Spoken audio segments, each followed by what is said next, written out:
I've been a quiet man most of my life. It's a habit you pick up when you spend more years with trees than with people. But silence isn't always peace.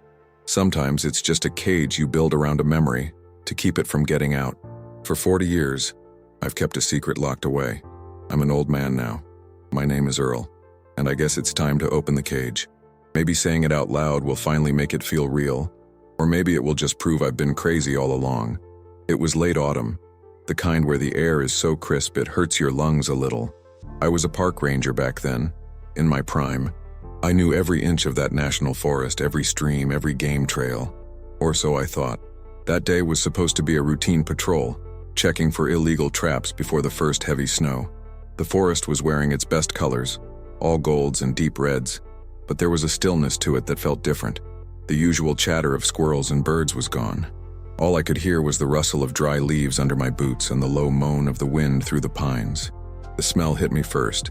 It wasn't the usual scent of damp earth and pine needles. This was heavy, musky, like a wet dog mixed with something rotting, but also something else, something wild and ancient.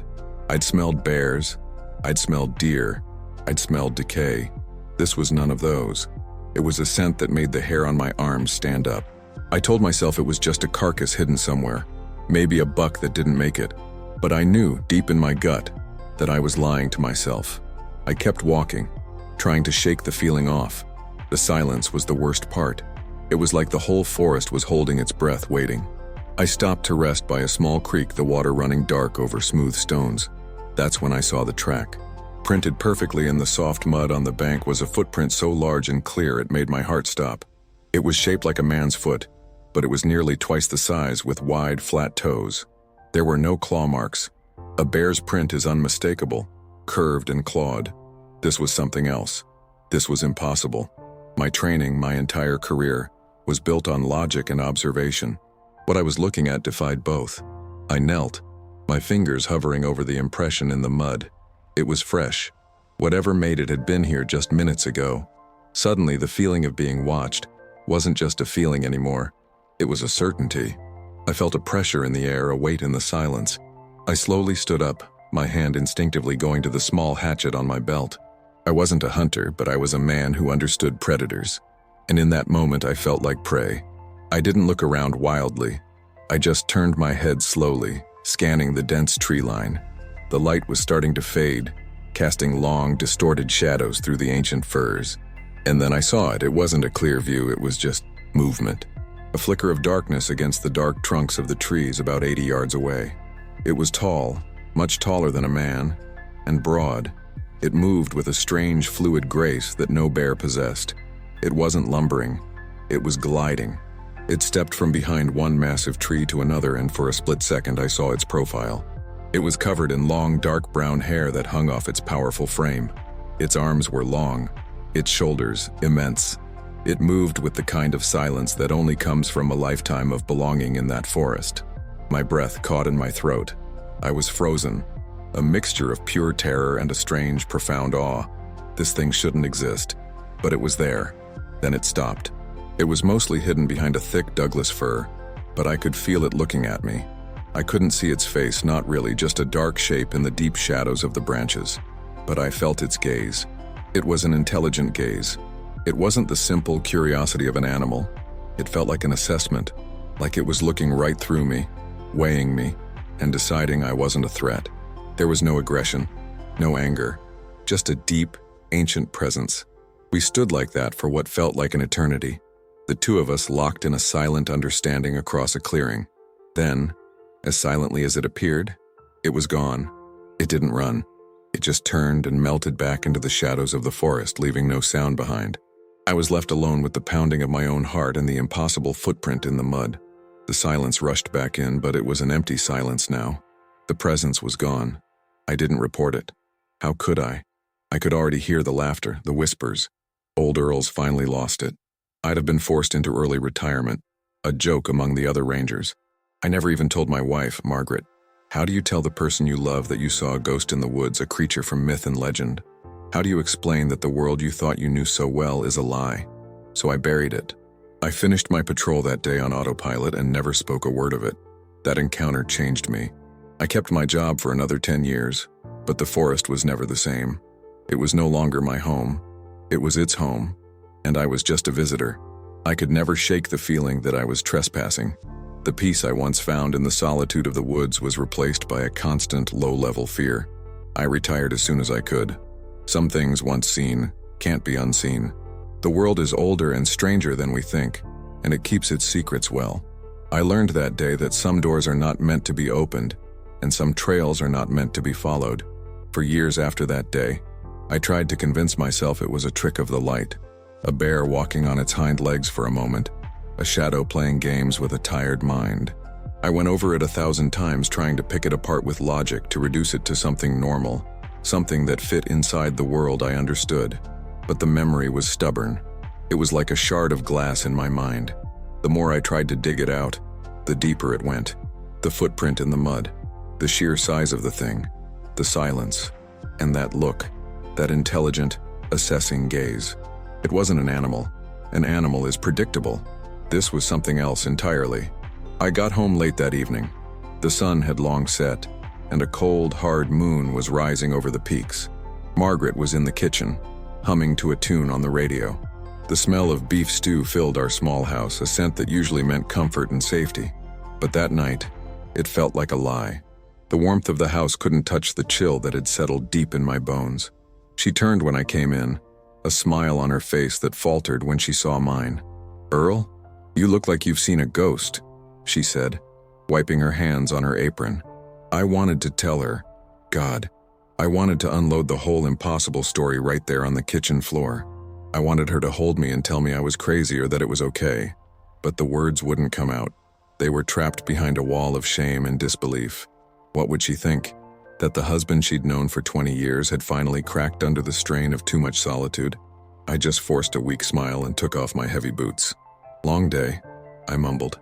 "Just tired." It was the first real lie I ever told her about my work, and it felt heavy and foul in my mouth. That lie was the beginning of a distance between us that would grow over the years. A quiet little canyon carved out by a secret she never knew I was keeping. Going back to work was the hardest part.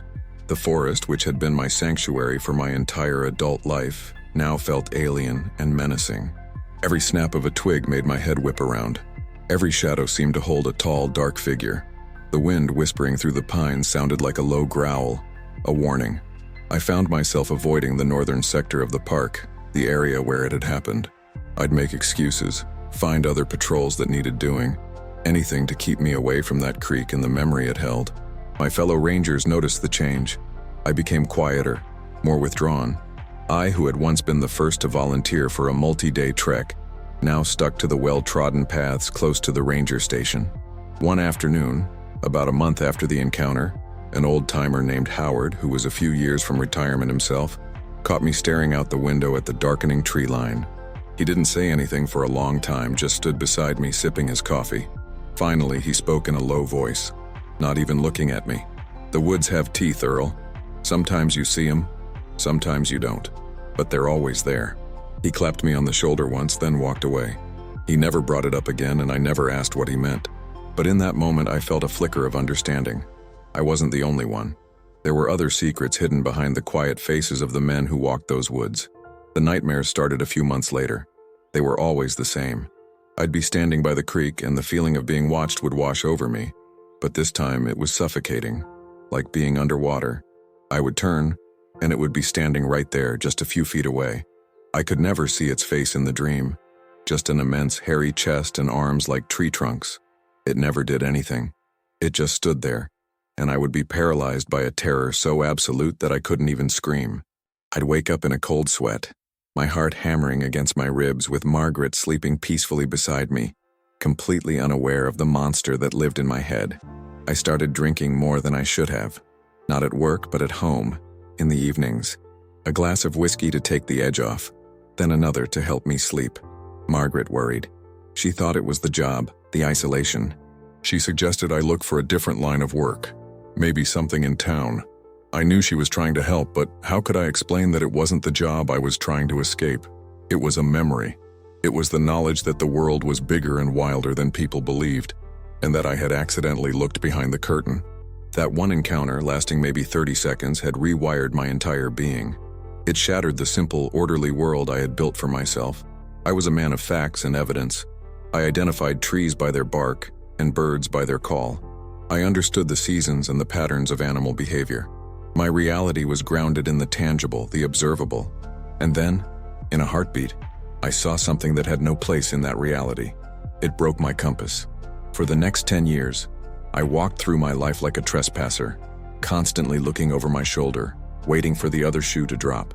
The silence of the forest was no longer peaceful. It was the sound of something ancient holding its breath. And I knew with a certainty that chilled me to my soul that it was still out there, watching. The years that followed were a long, slow retreat from the life I had known. The whiskey helped for a while, blurring the edges of the memory, but it never erased the core of it. It was like trying to drown a fish. The fear was native to that darkness. My father, a carpenter, always said you can't unsee a crack in the wood once you know it's there. It changes the whole piece forever. That's what that day did to me. It put a crack right through the foundation of my world, and I spent the next decade just trying to keep the house from falling down. My relationship with Margaret suffered the most. She was a good woman, patient and kind, but she wasn't a fool. She knew something was broken in me. She saw it in the way I'd jump at the sound of a branch snapping outside our window at night, or the way my eyes would constantly scan the tree line whenever we were outdoors. She tried to reach me, to pull the truth out of the silence I had built around myself. We'd be sitting on the porch in the evening, watching the sunset paint the mountains purple, and she'd take my hand. "Talk to me, Earl," she'd say, her voice soft. "Whatever it is, we can face it together." And every time I'd just shake my head and look away. "It's nothing," I'd lie. "Just work." Each lie was another brick in the wall between us. Eventually, she stopped asking. The quiet between us became a different kind of quiet. It wasn't peaceful anymore, it was heavy with things unsaid, a silence of resignation. My work in the forest became a kind of torture. I was a ghost, haunting the place I once loved. The other rangers kept their distance. They probably thought I was just getting old and cantankerous. Maybe Howard knew more, but he was a man who respected another man's secrets. He'd just give me a knowing nod now and then, a silent acknowledgement of the burdens we carried. The joy was gone. I was just going through the motions, counting the days until I could retire.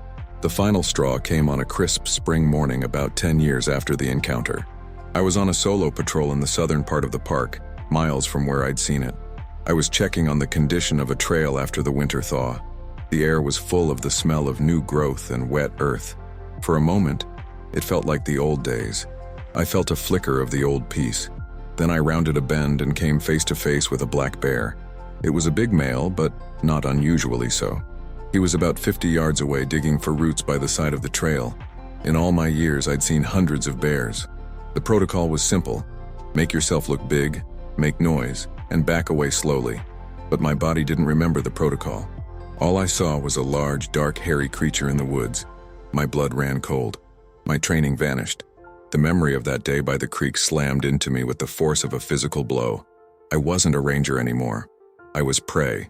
My hand flew to my hatchet, my heart trying to beat its way out of my chest.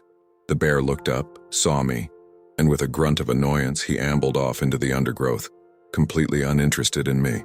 He was gone in seconds. But I was left standing there, shaking so violently I had to lean against a tree to keep from falling. My breath was coming in ragged, shallow gasps. It took me a full 10 minutes to get myself under control. That's when I knew I was done. I couldn't do it anymore. The forest had broken me. I had spent my life as a man who was at home in the wild, who understood its rhythms and its dangers. Now, I was afraid of its shadows. I was a stranger in my own home. I walked back to the ranger station that day, filled out the paperwork for my early retirement, and never went on patrol again. I told Margaret the job was getting too physically demanding. Another lie to add to the pile. She seemed relieved. I think she hoped that leaving the forest behind would bring the old me back. It didn't. You can leave the woods, but the woods don't always leave you. We moved to a small town 100 miles away, a place with neat lawns and paved streets, far from the deep, dark woods. I got a job at a local hardware store, stocking shelves and mixing paint. It was quiet, predictable work. I was surrounded by people, but I had never felt more alone. The nightmares didn't stop. They just changed. Instead of the creature, I would dream of the forest itself, of endless trees and a crushing silence. I'd wake up feeling like I was suffocating. Margaret passed away 5 years after we moved. The doctor said it was her heart, but I know the truth. I believe she died of a quiet loneliness, a loneliness I had created. I never told her my secret. That is my greatest regret. A weight far heavier than any memory of a monster in the woods. It's the ghost that truly haunts me. And now, I'm just an old man in a small house with a story that's been eating me alive from the inside out for 40 years. After Margaret was gone, the house became an echo chamber for my silence. Every empty chair, every dusty photograph seemed to ask the same question. Why didn't you tell her? I sold the house and moved into a small apartment on the other side of town, a place with thin walls where you could hear your neighbors' televisions. I thought the noise of other people's lives might drown out the quiet in my own. It didn't. It just made my solitude feel sharper, more defined. I worked at the hardware store for 15 years before I finally retired for good. It was a world of right angles and instruction manuals, of things that could be measured, cut, and assembled.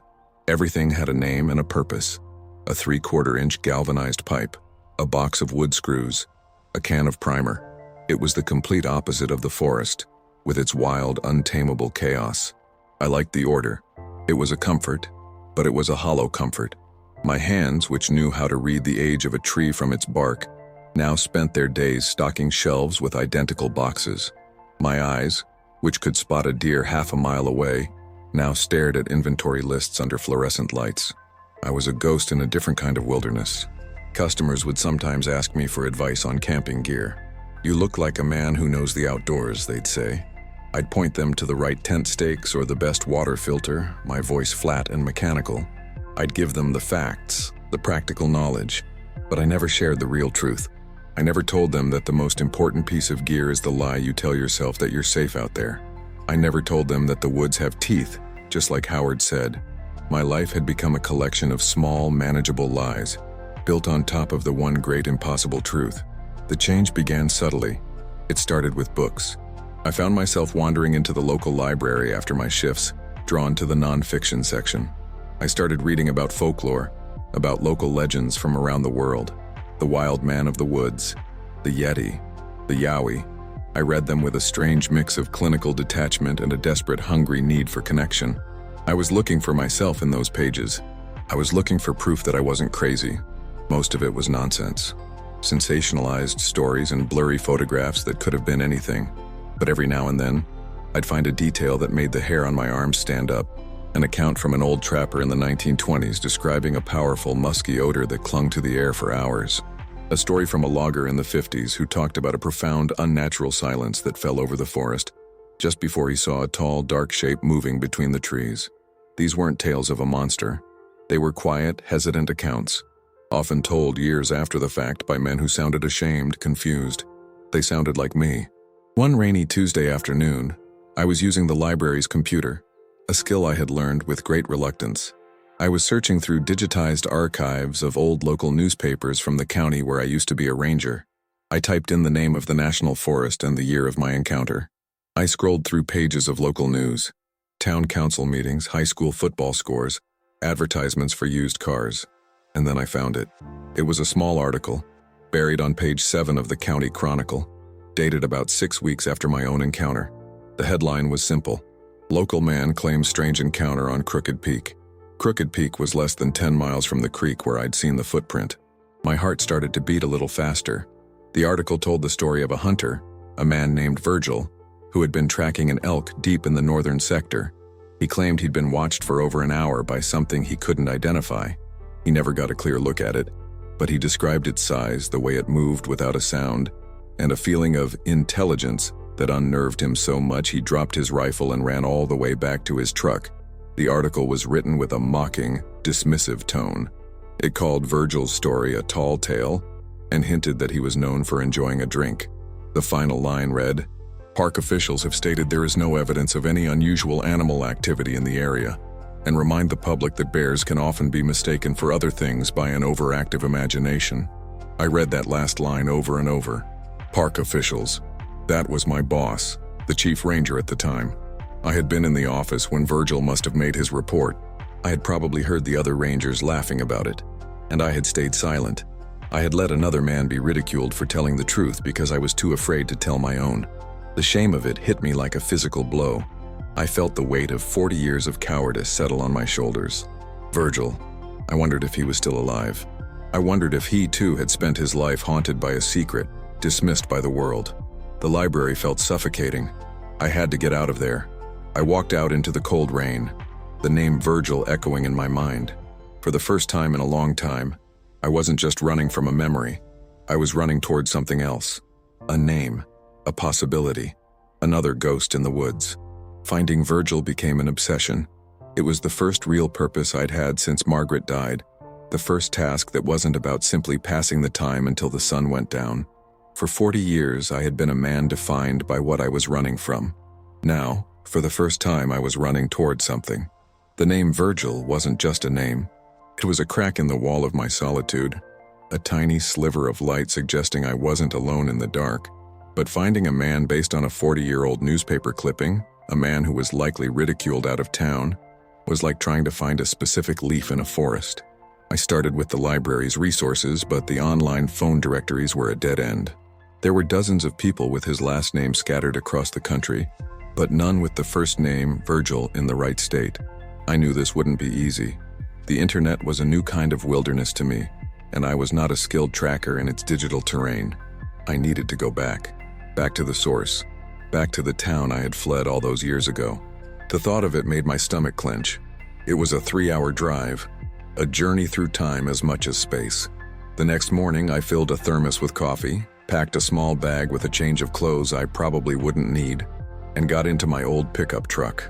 As I drove, the landscape began to change, the neat suburbs giving way to rolling farmland, and then, finally, to the dark green line of the mountains on the horizon. The closer I got, the heavier the air seemed to feel. I kept the windows rolled up, as if I could keep the memories out. It didn't work. With every mile marker, I felt the old fear creeping back in, a cold draft under the door of my resolve. My friend Howard used to say the woods have teeth. I was beginning to think towns did too, and they chewed on your memory long after you were gone. The town had changed, but not enough.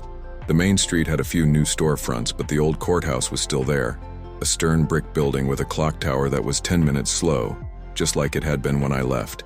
I parked the truck and just sat there for a moment, my hands gripping the steering wheel. I felt like a stranger and a ghost all at once. I had been a respected man here once. Now I was just an old man looking for another old man's story, hoping it would make sense of my own. Inside the courthouse, the air smelled of old paper and floor wax. I found the county clerk's office, a small room lined with shelves of heavy bound ledgers. A woman with sharp eyes and gray hair piled high on her head sat behind a tall counter. Her nameplate read, Doris. She looked at me over the top of her glasses, her expression a perfect blend of boredom and suspicion. I cleared my throat. I'm looking for some information on a resident from about 40 years ago, I said, my voice sounding rusty. A man named Virgil. Doris didn't even blink. We don't have a computer database going back that far for public records. You'd have to look through the property and tax ledgers. Manually. She said the word manually as if it were a punishment. I'm willing to do that, I said. She sighed, a long, theatrical sound of inconvenience. She pointed a bony finger toward a dusty corner of the room. The ledgers for the 70s are over there. They're organized by year and then by last name. Don't make a mess. I spent the next 4 hours in that corner, pulling down one heavy book after another. The dust made me sneeze, and the tiny handwritten script made my eyes ache. I went through the years, one by one, tracing the columns with my finger. Page after page, nothing. I was starting to think it was a fool's errand. Maybe Virgil had just been passing through. Maybe he'd left right after the incident, disappearing for good. The hope that had fueled my drive was starting to sputter out, leaving behind the cold ash of despair. I was on the last ledger for the decade when I finally found him. It was a property tax record from the year after my encounter. There was his name in faded ink. He'd owned a small parcel of land, just 5 acres on the edge of the national forest. My heart leaped. I wrote down the parcel number and the address. I took the information back to Doris at the counter. She looked at the paper, then typed the parcel number into her modern computer with a series of loud, deliberate clicks. She stared at the screen for a long moment. Well, she said, sounding slightly more interested. He sold that land 2 years later, but the address he listed for the forwarding of the tax documents is local. She scribbled it down on a notepad and pushed it across the counter to me. This was his last known address in this county almost 38 years ago. Can't guarantee he's still there. It's a start, I said, my voice thick with relief. I folded the piece of paper carefully and put it in my shirt pocket, my hand patting it as if it were a fragile, precious thing. Thank you. She just gave me a curt nod and went back to her paperwork. I walked out of the courthouse and into the late afternoon sun. The clock on the tower was still 10 minutes slow. I looked down at the address on the piece of paper. It was a house on the north side of town in a neighborhood I vaguely remembered. It was a real place, a destination. The ghost I was chasing suddenly had a shadow. Now all I had to do was face it. The drive to the north side of town felt longer than it should have. Every street corner, every familiar oak tree now grown impossibly large, was a landmark from a life that wasn't mine anymore. I kept my eyes on the road, but my mind was 40 years in the past, seeing the town as it was, not as it is. I was a young man then, full of a simple confidence that the world was exactly what it appeared to be. The forest had taken that from me. It had shown me that the map of the world we carry in our heads has vast, uncharted territories, places where old things still live. The address was on a quiet street lined with modest, single-story houses built in the 50s. They had small, neat lawns and big front windows. It was the kind of neighborhood where people knew each other's business. The house I was looking for, number 214, was at the end of a cul-de-sac. It was painted a pale yellow, the color of faded sunlight, with white trim that was peeling in a few places. A large maple tree stood in the front yard, its branches bare against the gray sky. Nothing about it looked special. Nothing about it screamed that a man who had seen the impossible once lived here. I pulled my truck over to the curb and killed the engine. The sudden silence was heavy. For a long time I just sat there, my hands still on the wheel, my knuckles white. My heart was hammering against my ribs, a frantic bird trapped in a cage.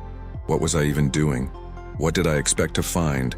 An old man who would confirm my madness? Or an empty house, another dead end that would send me back to my quiet, haunted life? The fear of that second possibility was almost as strong as the fear of the first. Finally, I forced myself to move. My joints ached as I got out of the truck. The air was cold, carrying the smell of wood smoke from someone's fireplace. I walked up the concrete path, each step feeling like it was weighted with lead. The paint on the front door was cracked, showing hints of a dark green underneath the yellow. I raised my hand, my fingers trembling slightly, and knocked.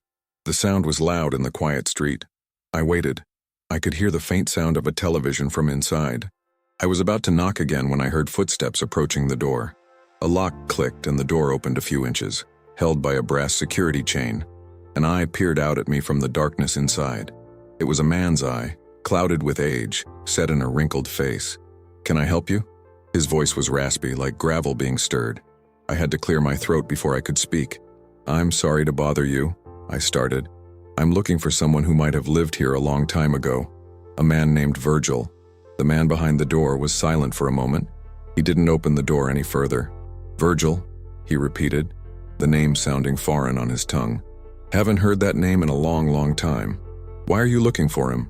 "It's a personal matter," I said, trying to keep my voice steady. "We knew each other back in the 70s. I was a ranger up at the National Forest."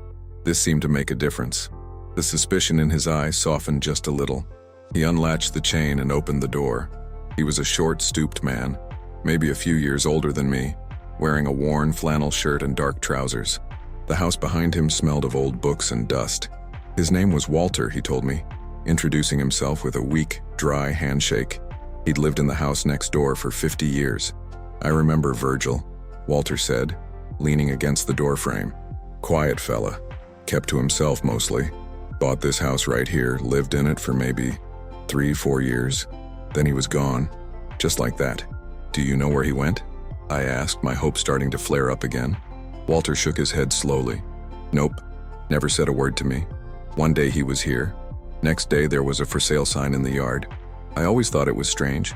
He loved this place, always out in the garden or tinkering with something in his garage. But something changed him. Changed him how? My voice was barely a whisper. Walter looked past me, his eyes unfocused, searching his memory. It was after that hunting trip he took, up in the mountains. He came back different. He'd always been quiet, but this was a new kind of quiet. A scared quiet. He started putting extra locks on his doors, boarded up the back window that faced the woods. He stopped going out after dark. Walter paused, looking at me intently. He was a hunter, you understand? A man who wasn't afraid of anything in those woods. But whatever he saw up there, it broke him. My blood ran cold. He was describing me. He was describing the same fear I had lived with for 4 decades. Did he ever say what he saw? I asked, dreading the answer. Not to me, Walter said. He wouldn't talk about it, but I heard him one night. I was out on my porch. He was in his backyard, and I think he'd been drinking. He was just staring out at the trees, and he was talking to himself, muttering. What was he saying? Walter hesitated, as if unsure if he should share the ramblings of a disturbed man. He kept saying the same thing, over and over. It had my wife's eyes, he said. It had Margaret's eyes. He looked at me, his own eyes wide with the remembered strangeness of it all. His wife, Margaret, she'd passed away from a sickness the year before. It made no sense, but he said it like he believed it, like he'd seen a ghost in the shape of a monster. A ghost in the shape of a monster. Those words hit me harder than a physical blow. I had to lean against the doorframe myself, my legs suddenly feeling weak. For 40 years I had believed I was alone in what I saw. A solitary madman haunted by a nightmare that couldn't possibly be real. But Virgil had seen it too, and it had broken him just as it had almost broken me. The silence stretched between us, filled with the weight of a shared, unspoken terror. The box, Walter said suddenly, snapping me out of my daze. I almost forgot about the box. I looked at him confused. What box? When the new people bought the house, they cleared out the attic, found a small wooden footlocker up there. Had Virgil's name on it. They didn't know what to do with it, so they gave it to me, figured I was the closest thing he had to a friend around here. He disappeared back into the dusty dimness of his house. I heard the sound of something heavy being dragged across a wooden floor. A moment later, he returned, straining with a dark, metal-banded footlocker. It looked like something a soldier would carry. I never opened it, Walter said, his breath coming in short puffs. Felt wrong, like reading another man's diary. But if you knew him, maybe you're the one who's supposed to have it.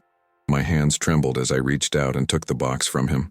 It was heavy, not just with its physical contents, but with the years of fear and silence it represented. Thank you, Walter. I can't tell you what this means. He just nodded, a look of profound sadness in his old eyes. I hope you find what you're looking for, Earl, and I hope it brings you some peace. Virgil never found his. I carried the footlocker back to my truck, my mind reeling. The quiet suburban street, with its manicured lawns and cheerful mailboxes, felt like a scene from a different world. A thin veil of normalcy stretched over a chasm of primal fear. I placed the box on the passenger seat and just sat there for a long time, staring at it. The key was gone, but the latch was rusted and weak. It wouldn't take much to open it. But was I ready for what was inside? My father, also a ranger, always told me, the woods don't forget, they just wait. He said it was about avalanches and forest fires, the slow, patient power of nature. But I always felt he meant something more, that the ancient places held memories, and sometimes those memories could walk and breathe. I thought of my own wife, Doris. She passed from cancer a decade ago. The thing I saw in the woods didn't have her eyes. It had something else, something that terrified me even more. It had eyes that were intelligent. They weren't the simple, reactive eyes of a bear or a cougar. They were knowing. They watched me with a look that understood tools and fire and loneliness. It was a look that recognized me as another thinking being. And in that recognition, there was a terrible and profound judgment. Virgil saw his wife's eyes. Maybe his grief twisted what he saw. Or maybe the creature shows you something personal, something to unmake you from the inside out. A memory twisted into a weapon against your own mind. Was that what happened to him? Did it use the memory of his beloved Margaret to drive him into a prison of fear? I looked from the box to the woods visible at the end of the street. The sun was setting, and the trees were turning into dark, jagged silhouettes against a bruised purple sky. Virgil had boarded up his windows facing the woods. For 40 years I had done the same thing, but my prison was inside my own skull. I never spoke of it to Doris. Not once. How could I?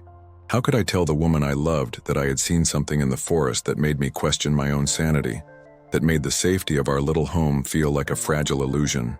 The secret was a wall between us, a silent guest at our dinner table for 30 years. Driving home, the footlocker seemed to hum with a strange energy beside me. It was Virgil's last will and testament, not of his possessions but of his terror. I knew with a certainty that chilled me to the bone that my journey wasn't over. Finding out what happened to Virgil was no longer just about curiosity. It was about me. It was about facing the thing that had haunted my every waking moment for most of my adult life.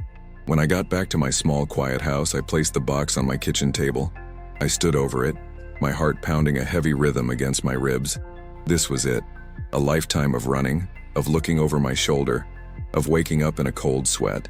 The answers, or at least the beginning of them, were right here under a rusted latch. I took a deep breath, the air tasting of dust and rust and forgotten secrets. With a screwdriver from a kitchen drawer, I pried open the lock. The metal groaned in protest, then snapped.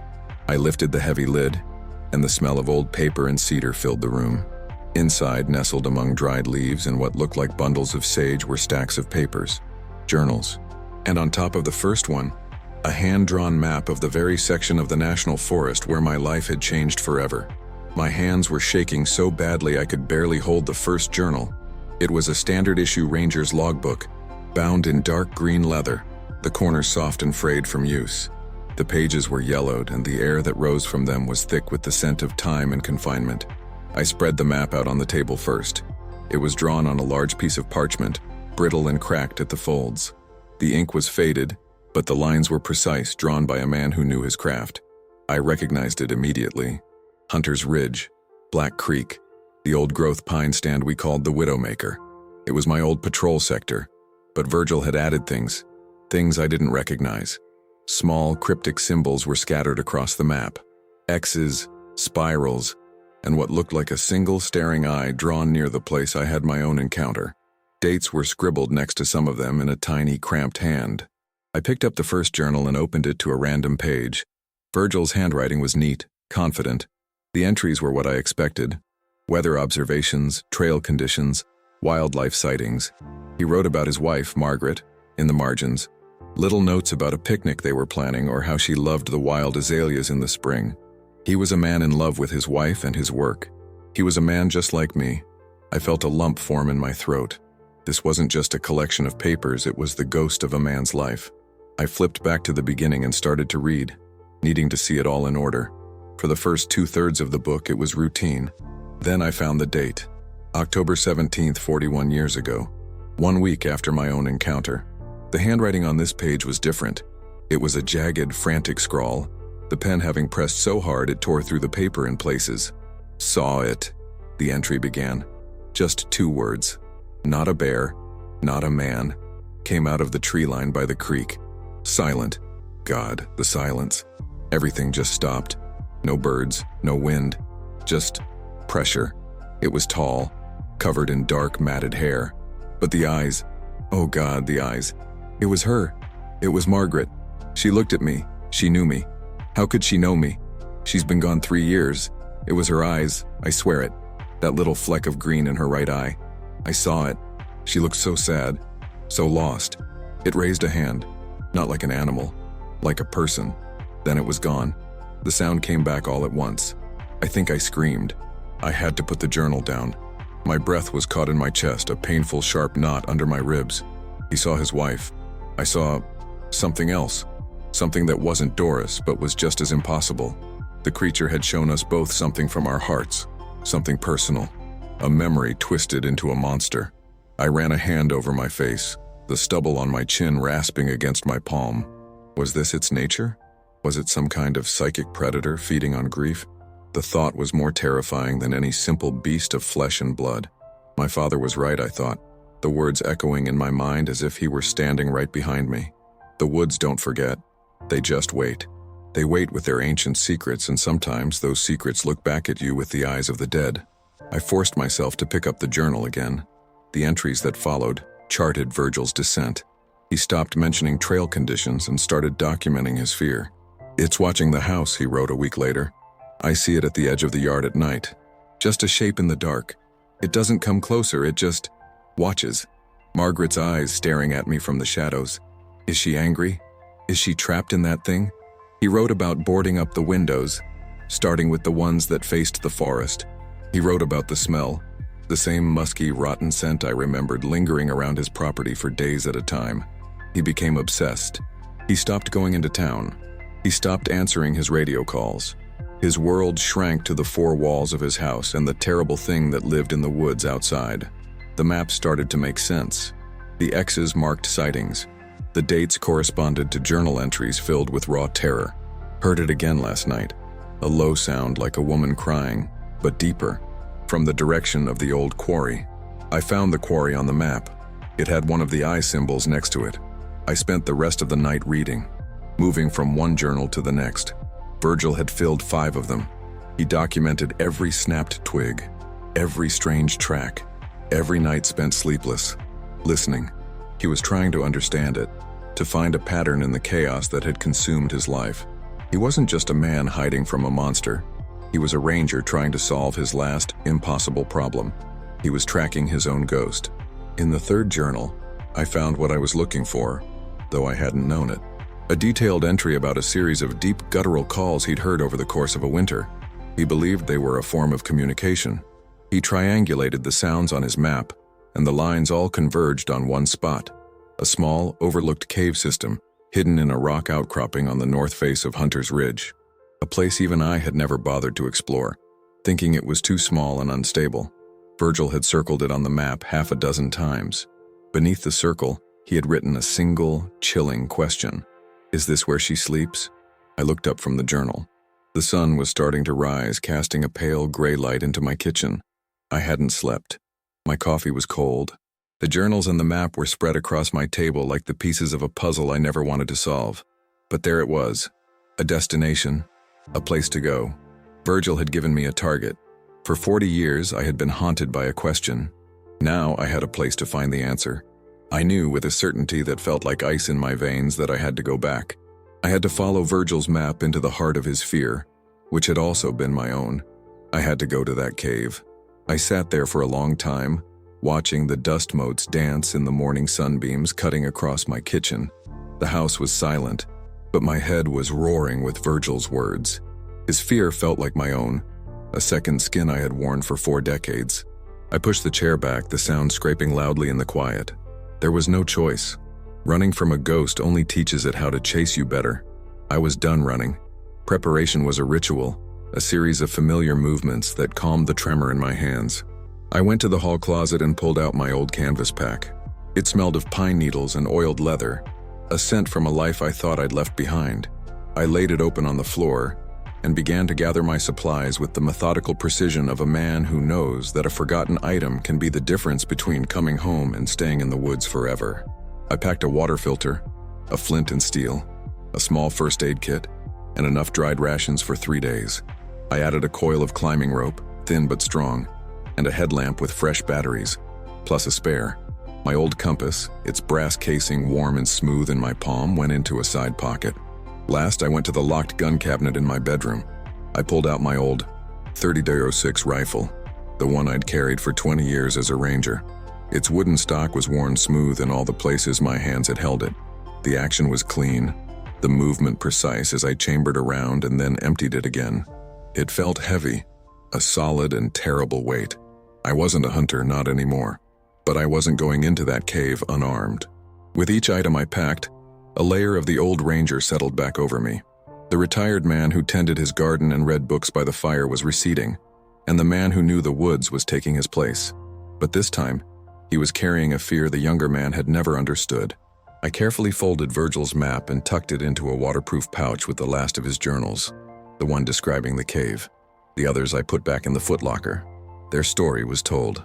Mine was waiting. Before I left, I walked into the living room and stood before the mantelpiece. There was a framed photo of Doris taken on our 10th anniversary. Her smile was so easy, so full of light. She had hated my job, hated the way the forest seemed to own a part of me she couldn't reach. After my encounter, it got worse. She saw the change in me, the way I'd check the locks 3 times at night, the way I'd stare into the tree line behind our house for minutes on end. "What's out there, Earl?" she'd ask, her voice soft with worry. "What are you so afraid of?" I could never tell her. How do you tell the person you love that you saw something impossible? How do you explain a fear that has no name?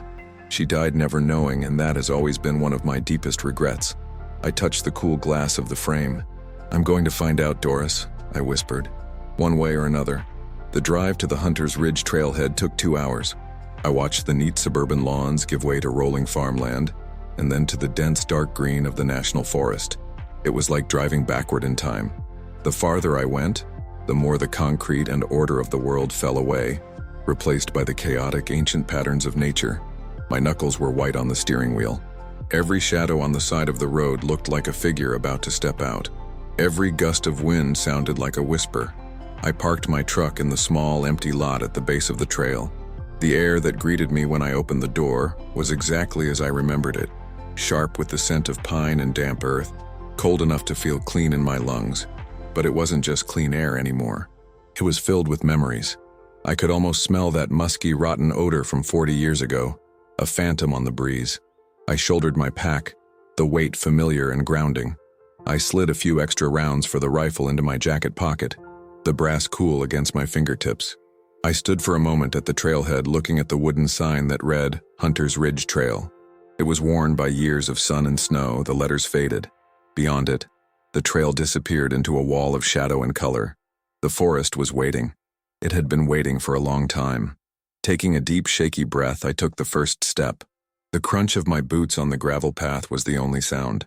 Then I was under the canopy, and the world outside vanished. The sunlight was immediately cut into thin, shifting slivers. The air grew still and heavy. The silence was absolute. It wasn't the peaceful quiet of a calm day. It was the charged silence of a place that is holding its breath. I gripped the rifle slung over my shoulder, its weight a small comfort against the vast, listening emptiness of the woods. I was walking into the heart of my own fear, following a dead man's map to a place I never wanted to see. But I kept walking, one foot in front of the other, deeper into the silence, deeper into the shadows. The hike up Hunter's Ridge was harder than I remembered. My legs, softened by years of retirement, ached with a dull, protesting fire. My lungs, not as young as they used to be, burned with the cold, thin air. But I kept a steady pace, one foot in front of the other, the way I had for thousands of miles in these same woods. For the first hour, it felt almost normal. The trail was a familiar brown ribbon winding through the golds and reds of the autumn forest. I recognized the old lightning-scarred oak that marked the first mile, and the cluster of white birches that stood like pale ghosts near the stream crossing. It was my forest. I knew it, but the higher I climbed, the less it felt like mine. The woods were changing. The silence I'd noticed at the trailhead had deepened, settling over the trees like a heavy blanket. There were no squirrels chattering, no jays scolding from the high branches. The only sound was the crunch of my own boots and the ragged rhythm of my own breathing. It was the kind of quiet that feels like a presence, like something is actively holding its breath, listening. I found myself glancing over my shoulder, my hand repeatedly finding the cool, smooth stock of the rifle. The feeling of being watched was no longer a vague paranoia. It was a certainty, a prickling on the back of my neck that refused to go away. I was following Virgil's map, but also my own memory. I knew this part of the ridge. It was steep, unforgiving, and rarely visited.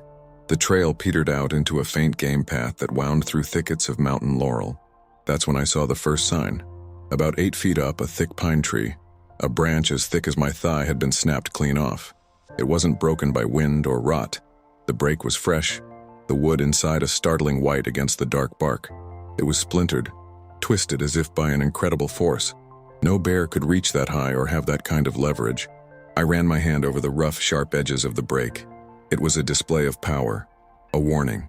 I looked around, scanning the dense undergrowth. Nothing, just the silent trees, watching me. My heart was hammering against my ribs, a frantic drum in the oppressive quiet. I pushed on, the rifle now unslung and held loosely in my hands. About 100 yards farther, I smelled it. That same musky, wet dog and rot scent from 40 years ago. It was faint, just a whisper on the wind, but it was unmistakable. It was the smell of my nightmares. It pulled me forward and pushed me back at the same time. My steps became slower, more deliberate. Every shadow seemed to move. Every rustle of leaves made me freeze, my finger hovering near the trigger. The younger man, the ranger, would have been clinical, tracking, observing. The old man was just afraid. Virgil's map led me off the game trail, up a steep, rock-strewn slope. This was the north face of the ridge, a place of shadow and damp moss. The sun rarely touched the ground here. I used my hands to pull myself up over ledges, the cold stone biting into my palms. The air grew colder and the smell grew stronger with every foot of elevation I gained. It was coming from above me. My body screamed to turn back, to go home to my quiet house and my warm fireplace, to lock the door and forget any of this ever happened. But Virgil's ghost was walking beside me, and Doris's face, her worried eyes asking a question I could never answer, was in front of me. I had to know. After a final grueling scramble over a field of loose shale, I saw it, exactly where Virgil's map said it would be. It wasn't a grand opening, not a gaping maw in the mountainside. It was a crack, a dark fissure in a massive outcropping of granite, half hidden by overgrown ferns and a fallen tree. It was a place you could walk past 100 times and never notice. The entrance was no taller than I was and barely wide enough for me to pass through without turning my shoulders. A low, cold draft breathed out of it, carrying that thick, wild scent. It smelled of damp earth, of something old, and of a large living animal's den. I stood there 20 feet from the opening, my breath clouding in the cold air. The silence was absolute. The forest behind me seemed to have vanished. My entire world had shrunk to this single dark spot on the side of a mountain. This was it. The place Virgil had found. The place he had circled on his map again and again. The place where his question hung in the air. Is this where she sleeps? For 40 years I had lived with the memory of a scream in the dark and a pair of glowing eyes. I had let that fear build a wall around my life. Now I was standing at the door. All I had to do was step inside. My hand gripping the rifle was slick with sweat.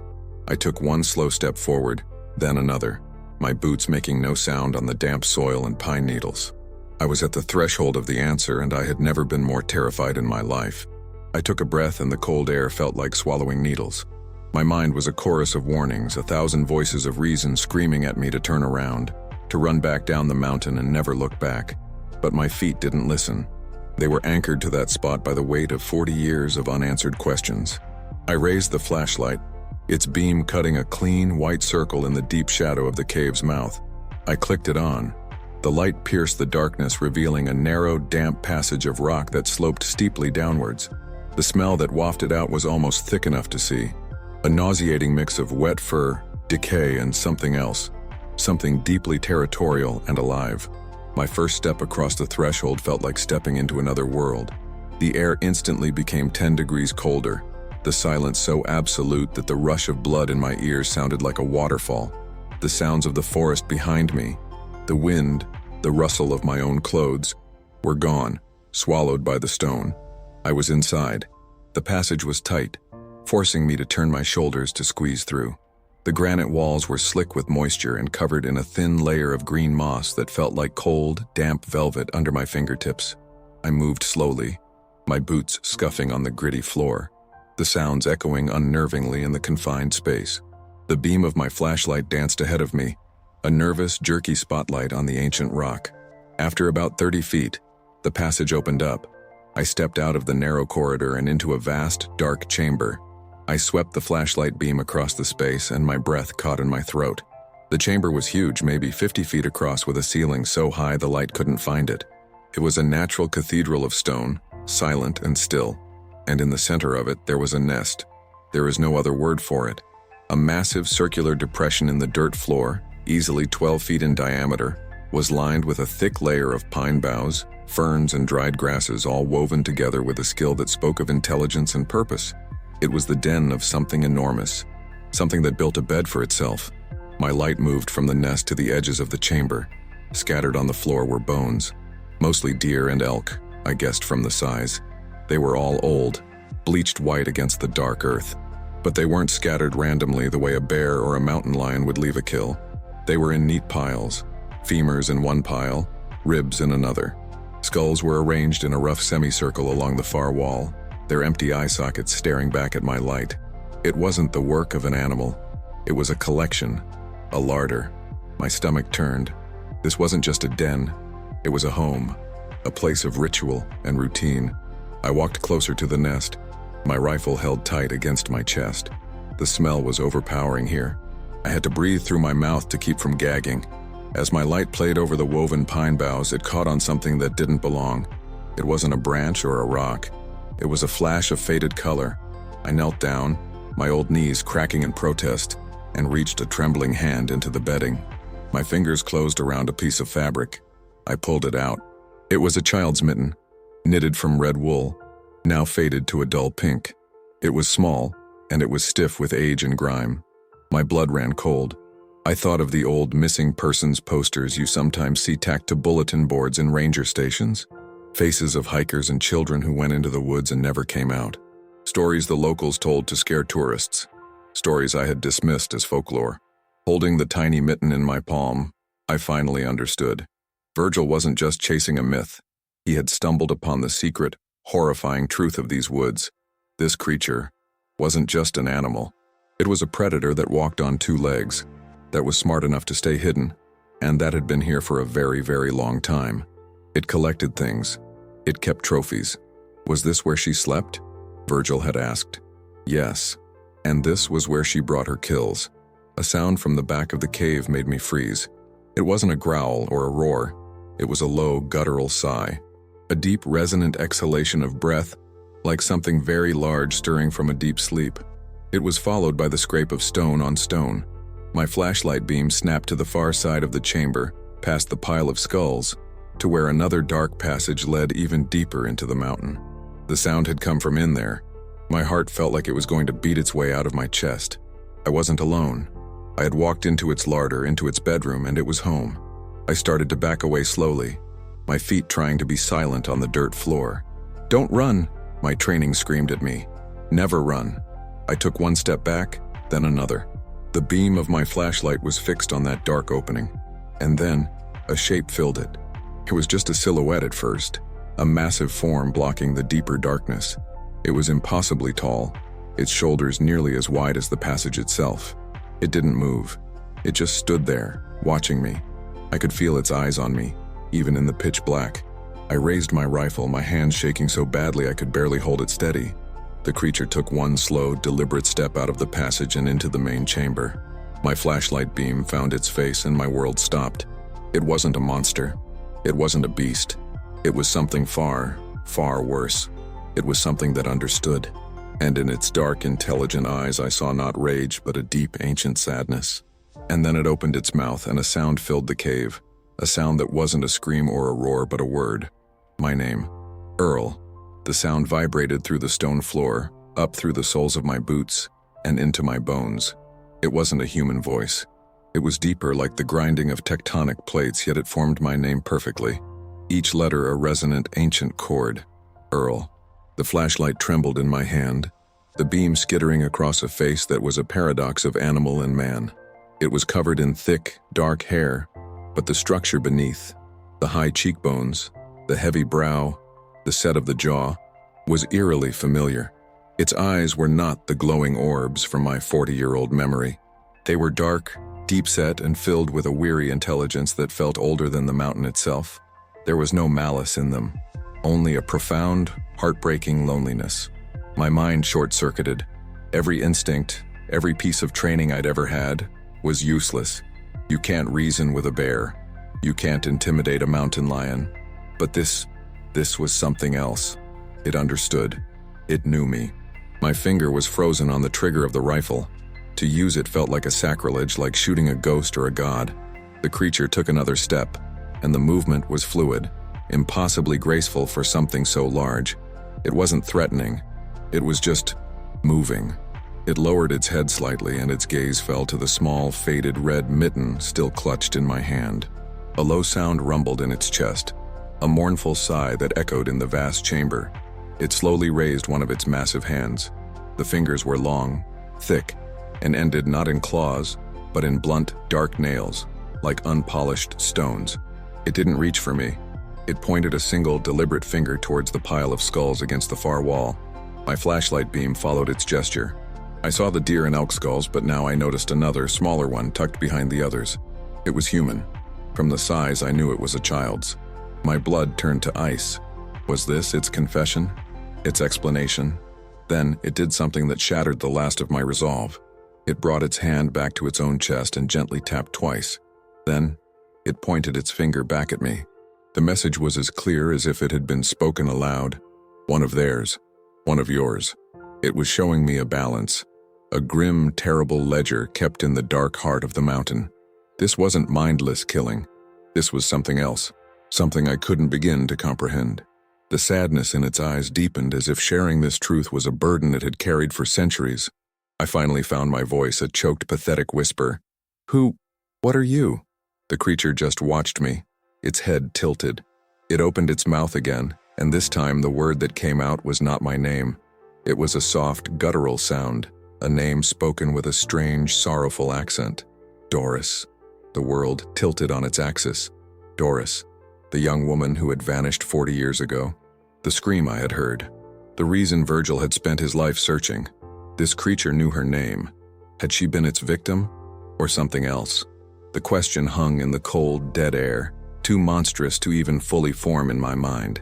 This being didn't just collect trophies. It remembered them. It remembered their names. The horror of it was a physical weight, pressing down on me, threatening to crush me. I understood then that I was in the presence of something that operated by rules so ancient and alien that my human morality was meaningless. I had to leave. I had seen too much. I slowly, carefully began to back away, my rifle still pointed uselessly at the ground. I never took my eyes off the creature. It didn't move to stop me. It simply stood there, a silent, titanic statue of fur and sorrow, and watched me go. It watched as I backed into the narrow passage. It watched as my flashlight beam disappeared from the main chamber. It watched until I was swallowed by the tight, damp corridor once more. Every step away from it felt like I was pulling myself out of a deep, cold ocean. The walk back through the passage was a blur of scraping against wet rock and the deafening sound of my own ragged breathing. When I finally stumbled out of the fissure and back into the forest, the late afternoon light was so bright it felt like a physical blow. I gasped, sucking in the clean, cold air, my lungs burning. The world seemed too loud, too colorful, too real. The wind in the pines, the scuttling of a chipmunk, the scent of pine needles. It was all a chaotic symphony after the absolute, primordial silence of the cave. I didn't run down the mountain. I walked, placing each foot with the deliberate care of a man carrying a fragile, explosive secret. I didn't look back. I knew I didn't need to. I wasn't being followed. I had been dismissed. When I reached my truck, I collapsed into the driver's seat, my body shaking uncontrollably. The red mitten was still in my hand. I looked at it. This tiny, pathetic piece of evidence of an impossible truth. I carefully placed it in my glove compartment, next to Virgil's folded, worn map. I never went back to that ridge. I never told anyone what I saw. How could I? Who would believe me? And what right did I have to expose a secret that was so much bigger than me? I had looked into the eyes of the wild, and it had looked back. More than that, it had known my name. For 40 years, I lived with the fear of a monster. Now, for the rest of my days, I will live with the knowledge of a king in exile, a lonely, ancient being keeping a sad tally in the dark. My silence is no longer a cage built of fear. It's a promise, a final duty to the forest and to the thing that sleeps in the heart of the mountain. Some truths aren't meant for the light. Some things are meant to be left alone. And I finally understand why.